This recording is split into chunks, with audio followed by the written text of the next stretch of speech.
Great morning mga kabakyard! Kumusta? So, pakita ko sa inyo ang ating pwesto. So, time check tayo mga kabakyard. Mga alas 9 na to. So, yung ating mga kasama dito ay nag-aayos. Ayan o. Malakas na nagbubuhat ng feeds. So, kailangan maayos yung ating mga paninda mga kabakyard para kaakit-akit sa ating mga customer. No? So dito po ang ating manager. Yan. Ang pinakamagandang manager natin sa ating poultry supply. So ngayon mga kabakyard, topic natin ay tungkol dito sa Sulpar QR. Yan. Para lang sa ganon, may share ko sa inyo kung ano yung benepisyo na may bibigay ng Sulpar QR. Ano? So dahil tayo ay invited na sa shopping with Shopee ang ating YouTube account mga lodi.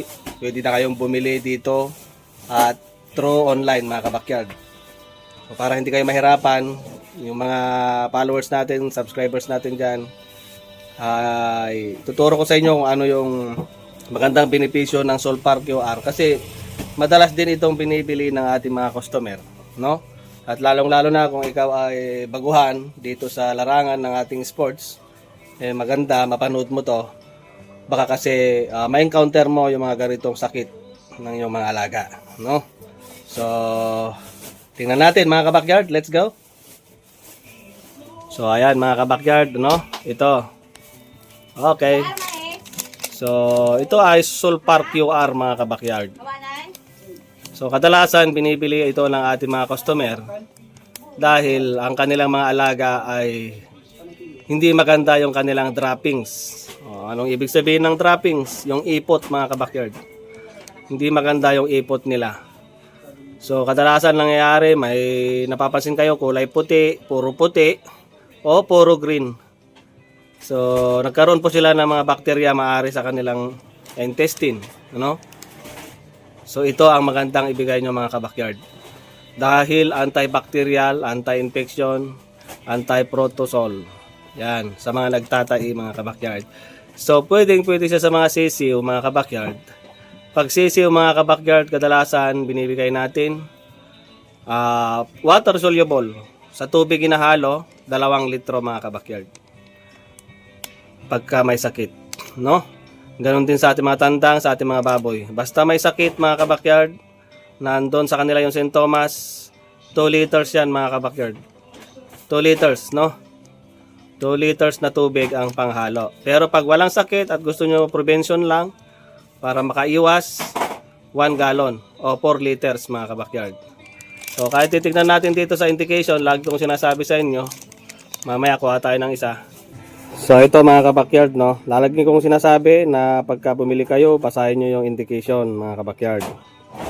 Ayan, nakasulat naman dito for treatment of contagious in poultry due to infection with Emeria species. Ayan, so nakita nyo naman dyan, basahin nyo, cholera. So maganda ito sa may cholera to infection with the kaya kailangan maagapan nyo mga kabakyard. Kaya dapat kung nakikita nyo may sintomas na yung alaga, agapan nyo na.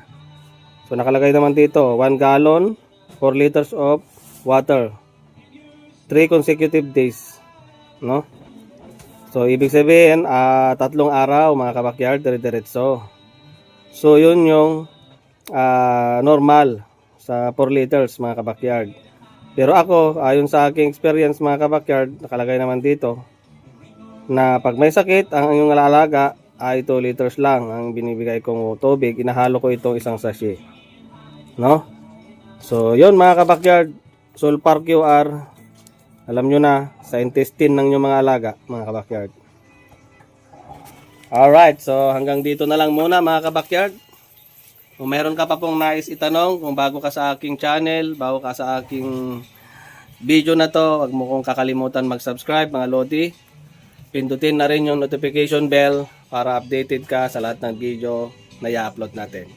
At mag-comment lang sa baba kung meron po kayong katanungan na gusto nyong itanong at subukan po natin sagutin. Hanggang dito na lang and I love it.